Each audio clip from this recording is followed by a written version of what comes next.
Hello and welcome to the 5-Minute Film Club. Hallo und herzlich willkommen auf den 5-Minuten Filmclub.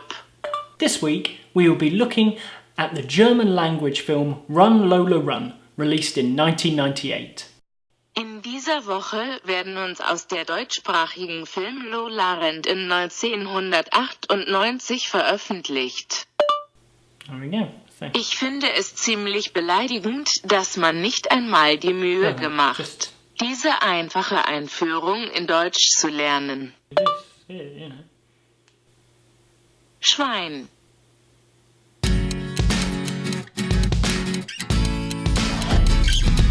Run, Lola Run is the tale of a woman attempting to get 100,000 Deutschmarks for her mob boyfriend after he loses the cash from a drug deal. She has 20 minutes to work out the best way to successfully get the money to him, before he decides to rob a nearby supermarket in order to acquire the dough himself. Pretty reasonable, I think. Now, this is a hard film for me to discuss without revealing certain plot points. So what I suggest is that you pause this video and then go off and watch Run Lola Run if you haven't done already. But you have had a whole week and it's only an hour and 20 minutes long. I won't say any more, but, you know, now's the time.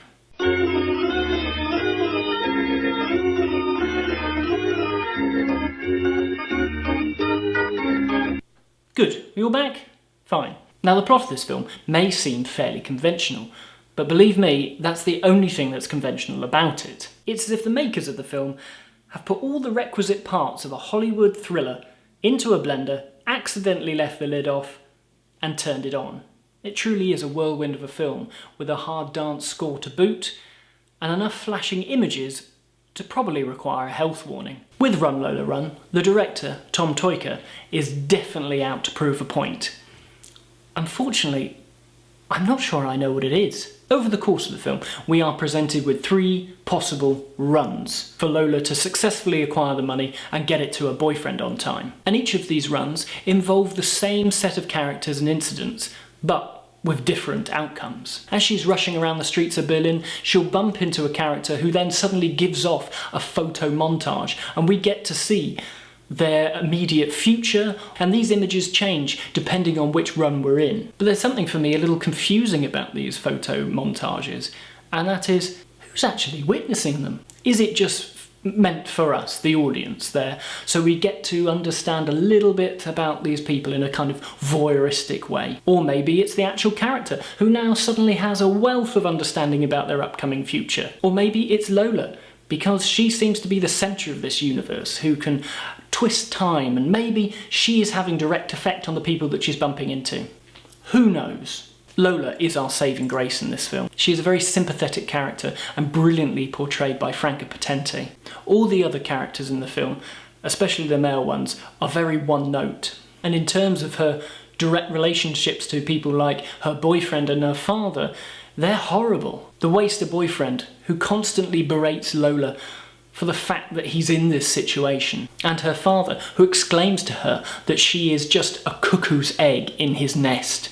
Possibly one of the nastiest analogies around. Because of how she is treated in this film, I wanted to watch through to its conclusion and hope that her struggles were vindicated. Well, if that's what you think you're going to get, then maybe you should have chosen a different film. The ending felt like a slap in the face.